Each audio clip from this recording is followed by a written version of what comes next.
Oh my god, look at this game. This game's amazing. I love it. The special ops, the campaign, the multiplayer. It's awesome. Oh, wait. Wrong game. Just kidding. The game isn't that bad. Well, except for the bugs. Anyways, today I'll be talking about Modern Warfare 2.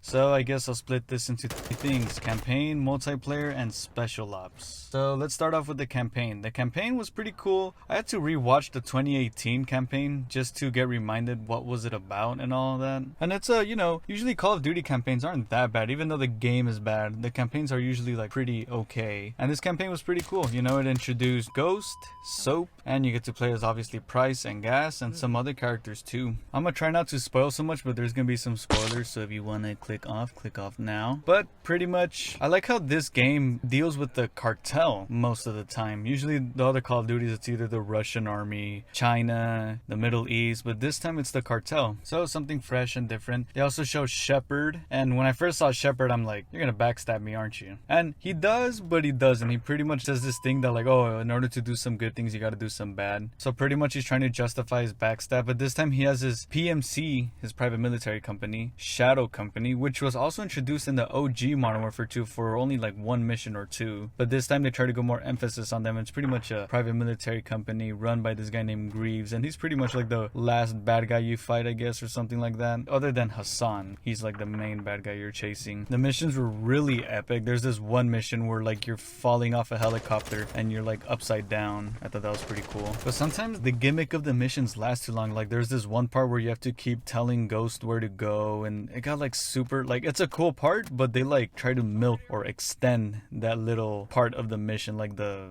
gimmick of the mission. Like later on in that mission, when you're upside down on the helicopter that I'm talking about, you have to go to like car to car to chase this guy. And I was doing it on normal. I was getting a little annoyed because you would have to jump off other cars, but it was like impossible because you would lose like momentum and fall and die, and die on the street and get ran over. And I was just thinking to myself the whole time, man, imagine this on veteran, how fun it would be. Not only that, imagine realism. What kind of a person, kind of a psychopath, would play Call of Duty on realism? So the campaign was really cool. I liked it. I enjoyed it a lot. I got into the story. If you want to go through a video where they go through like in detail in every mission, there's other YouTubers that do that. Most of my videos are just quick rundowns. But I'm not done yet with the campaign. This campaign is so like buggy. I was trying to get this achievement pretty much. I'm an achievement hunter. Yeah, I know. But there's this part where you're supposed to finish this mission without shooting. And I was almost done with the mission. And like, I got stuck assassinating someone underwater. And I went inside a wall and I kept drowning. It was really bizarre and creepy. Like, you just hear my guy going, "Ooh," drowning. And then I would go back to the checkpoint. And then like, you just keep drowning. And I had to restart the mission because I got stuck in the wall. And the checkpoint was stuck inside, where me and the wall. So I'm just like, oh, great. And that really threw me off the campaign. So I actually stopped playing for like a day or two because, I don't know, I got really annoyed of that. I remember in the old Call of Duties, if you keep dying at a certain checkpoint, it would revert you back to the checkpoint before that. I don't know why they took that off. Other than that, though, they pretty much end this campaign with a little cliffhanger where the last bad guy, or maybe, I don't know if Modern Warfare 3 would be the last one, but in the next, part of this series, Makarov is the bad guy. I had a feeling it was going to be Makarov. That's the only way they can go. But now I'm thinking like, nowadays, movies and games, they try to hit your nostalgia. I mean, this campaign had so much similarities with the other Modern Warfare 2 campaign. A missile gets launched, Shepard betrays you, there's other similarities. But not only that, there's a mission that kind of resembles from Modern Warfare 1 where you're kind of crawling with ghillie suits. It's cool, but it's very lazy. Like, try to do something new. Like, again, that part where you're hanging upside down the helicopter, really cool. I liked it. And then not only that, on the last secret ending, Makarov, I think, or one of his henchmen are in the plane, and they build a gun. They sneak in a gun in the plane, and then he gets a text from Makarov or something like that, and it says no Russian, and it's like, oh, it's that line he said. Remember the line he said in Modern Warfare 2? I don't know, but my dumbass will probably get it just for a story and see how they execute it next time. Well, they're not making a Call of Duty next year, but you get what I mean when they make the next Modern Warfare or whatever. Now to the multiplayer. The multiplayer, this is the most fun I've had with a Call of Duty multiplayer ever since Black Ops 3, honestly. There's a good amount of maps. That's always one of my complaints about these games. I need a lot of maps. And from the looks of it, they're actually going to put maps from other Call of Duties. So I'm excited for that. The weapon system is kind of weird. Now you have to use like every weapon to unlock all the attachments or something like that. So now you have to use all the weapons kind of, or most of them. So I guess that's kind of a good and a bad thing, because in the other games you would only use like what, 3 guns and you never touched other ones. So I guess now they're making you like play with every weapon. Again, a good and a bad thing. Sometimes I don't want to use this weapon, but I guess now I have to. They brought third person back. My god, I was asking for this. And again, they brought it back in Modern Warfare 2, and the only game that had third person was the other Modern Warfare 2. I had a feeling they were going to do that, but I'm happy they did. It's something so simple, yet it makes the game even more fun. And I tried the ground war. The ground war is really big. I don't know what's going on half of the time, but I guess some people love those big map modes, I guess, whatever. So, you know, that's good for them. As I'm recording right now, you know, they released the battle pass. The battle pass looks kind of dry. I don't think I'm going to get it. Just a few characters and a few guns, whatever, blah, blah, blah. I don't know. It's not worth my money. But let's see how heavy they go with the microtransactions, which I'm pretty sure they are. But my god, when this game released, the bugs, man, the bugs.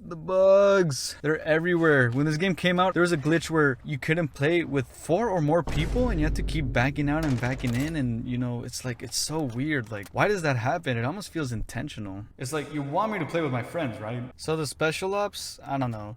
There's 4 missions. The first one was kind of fun, but it kicked me out. It kept kicking me out. I was playing with my friend. I told him, hey, you want to play some special ops? Let's see what's the big deal with this. And we're like, all right. So going into this, I was thinking it's not going to be as good as the OG Modern Warfare 2 special op missions for sure. But I tried it once. We got like halfway through it and it kicked me out. And I said, okay, let me try this again. I tried it again.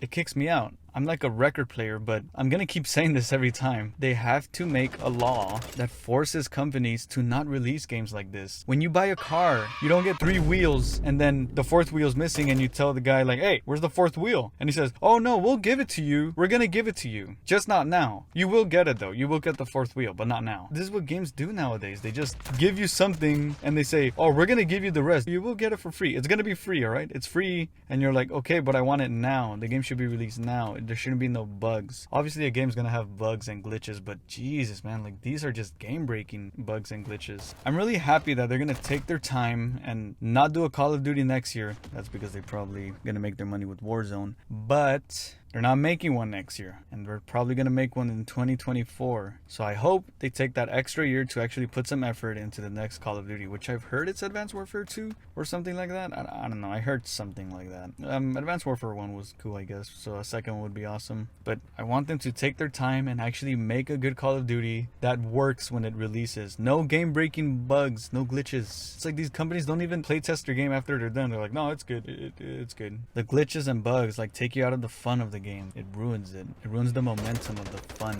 you're having. Other than the bugs and glitches, this game's a pretty solid game. Yeah, Call of Duty fatigue is the equivalent to the Marvel fatigue, to be honest. But I feel like the people that buy Call of Duty are the people that just, you know, go home, or they go to work, I mean, and then they come home, they're tired, and they just want to play a, you know, brain dead fun game, or a, you know, point and shoot game. And this game, Call of Duty, I feel like it speaks to the casuals. I used to be a really tryhard in Call of Duty, especially in Black Ops 2, but now I'm just like a casual in Call of Duty. I suck. All the games I play, I'm either the second last or last on the leaderboard, and I don't care because this game was actually fun. I suck, but I'm having fun, and I think that's like the best kind of fun, because if you try too hard in the game and you're good, and the one time you suck, you get angry at yourself or something like that. But I mean, the fact that, you know, I'm playing this game and I suck at it, I suck at Call of Duty, and I'm having fun should tell you something, that this game's pretty good. So I guess I'd give this game an 8.5, because those bugs and glitches are super annoying, and the Call of Duty fatigue. So that's pretty much it. If you guys liked that video, please like and subscribe. Check out my other nerdy videos, and I'll see you guys later.